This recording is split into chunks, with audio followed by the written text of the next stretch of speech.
Sou Messias Meneghetti Júnior e faço parte da história da SBMAC.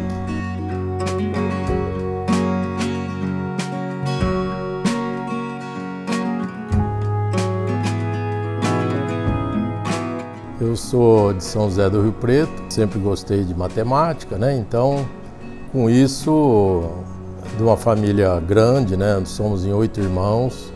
Meu pai era funcionário da Unesp. Então, com isso, a gente estava sempre presente, aprendendo a respeito da universidade e tal. Eu sempre tive uma certa facilidade na escola, né? Principalmente com matemática. Então, os professores falavam, os colegas, né? Comentavam. E aí chegou o ponto de fazer o vestibular. Naquela época, a gente não tinha muito orientação no sentido de faça isso, faça aquilo. Claro que um professor ou outro fala assim, não, você deveria ter feito física nuclear, você tem que fazer física nuclear, vai para o Rio de Janeiro. Mas como era uma família assim, em condições difíceis, então eu falei, não, eu vou ficar aqui e vou estudar matemática. Então, a matemática eu também enxergava que era uma das áreas difíceis. Que eu gostava de desafios, então vamos fazer matemática. Um colega uma vez perguntou exatamente isso, o que seria se você não fosse matemático? Seria matemática. E assim eu entrei lá no IBILS e cursei ali os 4 anos. Ali praticamente, junto com o nosso colega querido Poti, professor Zé Alberto Cuminato, nós dois fomos os 2 primeiros que tiveram bolsa de iniciação científica na Unesp. E estava em voga um pouco a questão da matemática aplicada e métodos numéricos. Foi quando a gente então teve iniciação científica, eu mais na linha de solução de equações ordinárias, voltado para métodos numéricos, e o Poti um pouco mais ligado com otimização. E a gente teve como orientadores o professor Espada e o professor Sebastião Pereira. Esse foi o início da nossa carreira voltado para a SBMAC. Participamos dos primeiros simpósios, né, primeiros congressos da matemática aplicada e continuamos sempre nessa linha, fazendo mestrado em matemática, mas com ênfase em métodos numéricos em São Carlos, e depois fazendo doutorado e mestrado e doutorado na Inglaterra em análise numérica. Aí após tudo isso passamos a participar com mais afinco, assim, mais presença na própria história da SBMAC. Então participamos dos conselhos, sempre presente nos congressos. E com isso a gente sempre dando opinião, participando, lutando para a construção e consolidação da SBMAC.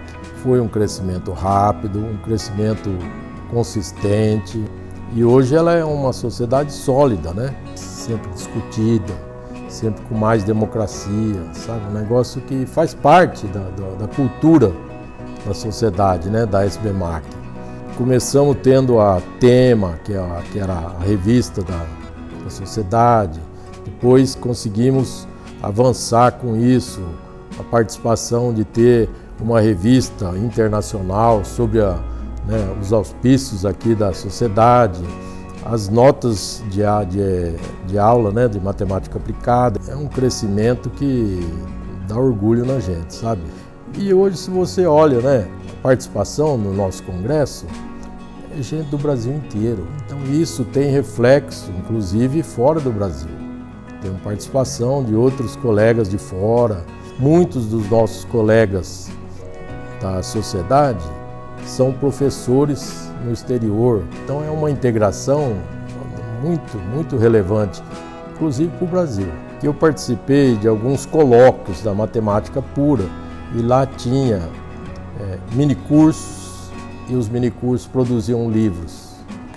E isso foi trazido para a SBMAC, né, também, mas com uma ênfase um pouco maior no seguinte sentido: nós precisamos trazer os alunos, porque os alunos serão os futuros profissionais da área de matemática aplicada. Então, todos os primeiros congressos da Cinemax, né, da SBMAC, tinham uma participação muito intensa de alunos, porque isso era parte da prioridade da sociedade. Por exemplo, eu tive mais de 40 alunos de iniciação científica. Então, na minha unidade não tinha pós-graduação, mas a gente fazia iniciação científica, encaminhando todos esses alunos para áreas correlatas à matemática aplicada. Então, todos esses nossos alunos acabaram participando de uma forma ou de outra da consolidação, porque assim a sociedade permitiu, né, e tinha como prioridade de pegar esses alunos e fazer deles professores, pesquisadores. Então, isso foi muito importante, consolidou a nossa sociedade, né? Eu tenho ainda a honra de dizer que a minha participação foi também uma boa parte no ensino, então eu tenho alguns livros de matemática aplicada, né, que foram publicados, né, pela SBMAC. Participei também da revista Tema, vários artigos com alunos, inclusive. Então, foi assim um apoio da SBMAC, a formação desses recursos humanos, que hoje a gente vê uma sociedade consistente, uma sociedade pujante. No início, a gente tinha, dentro dos temas da sociedade, dos congressos, uma certa variedade. E alguns desses temas, que viraram temas internos da própria sociedade, e outros que se fortaleceram. Por exemplo, a própria parte de otimização, que antes era mais distribuída dentro dos congressos da sociedade. Hoje ela já tem um corpo próprio. Então a sociedade permitiu uma outra parte, que era uma parte inclusive de processamento de imagens, métodos de visão computacional, também já saiu de dentro da sociedade e do próprio congresso para ter a sua própria vida. Em geral, as pessoas que gostam de matemática aplicada, elas gostam de ver que algum problema foi resolvido. Ela não pode ser aquela coisa só árida, sabe? A gente gosta também de álgebra, né? De matemática pura, topologia, que é um negócio maravilhoso, mas quando você resolve, por exemplo, modelos da física, modelos, né, você está vendo um resultado, você está simulando aquilo, você está percebendo como as equações funcionam. Então são coisas muito interessantes, né?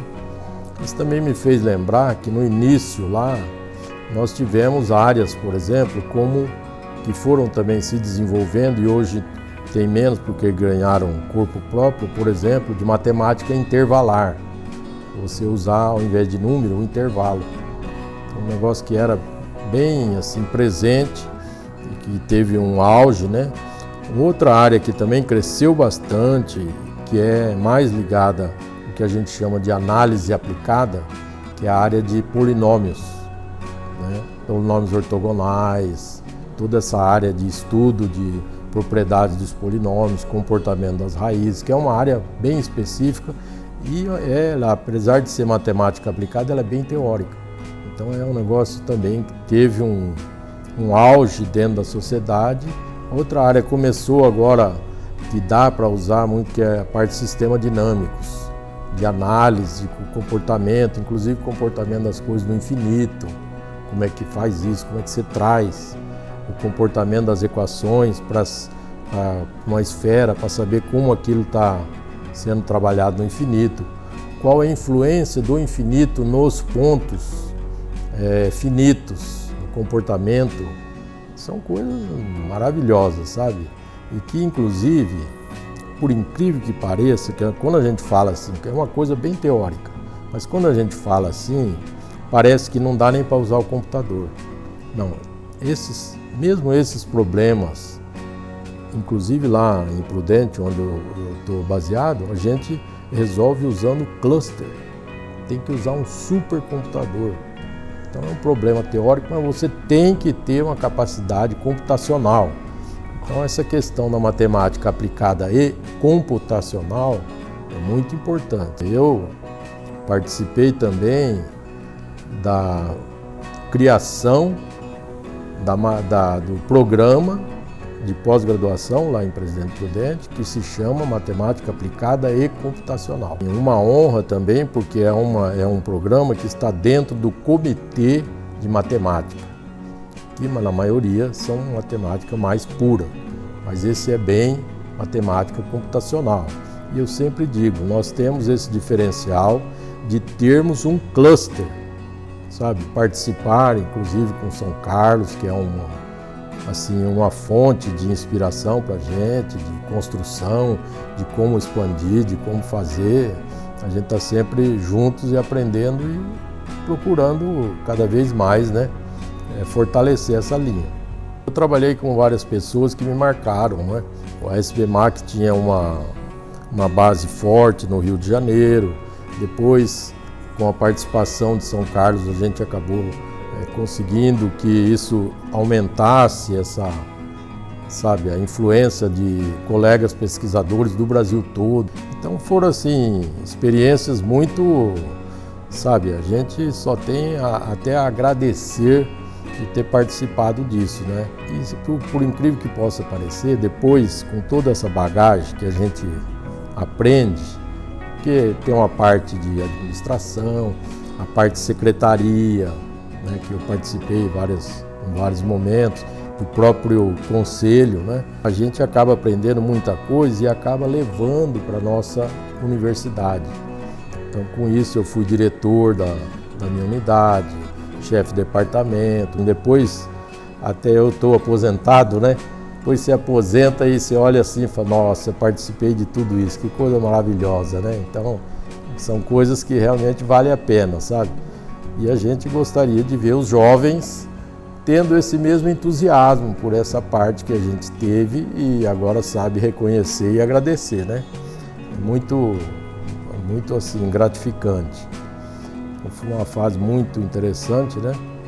Que a gente não esquece nunca, sabe?